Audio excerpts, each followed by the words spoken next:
Id-difiża Anthony De Bono, r-raġel tal-eks Ministru Giovanna De Bono, oġġezzjonat li fil-qorti jkunu ppreżentati tarif minn kontijiet bankarji tal-eks Ministru.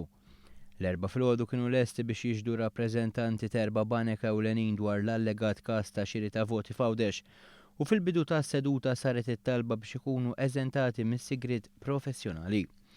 Iżda eventwalment inqalab battibek bejn il-prosekuzzjoni u d-difiża li wassal biex il-maġistrat bat il-każ lura għand l-Avukat Ġenerali biex jiddeċiedi dwar din ix-xhieda tar-rappreżentanti tal-banek.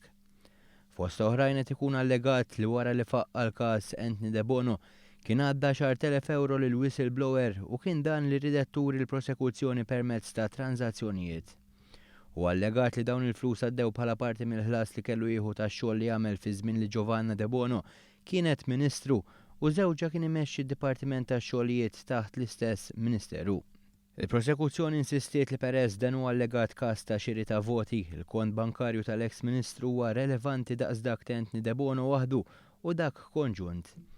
Iżda dan għajjem l-oġġezzjoni tad-difiża li qalet li l-akkuża mhux fil-konfront tal-eks Ministru u dan il-kont ma kellux ikun esebit.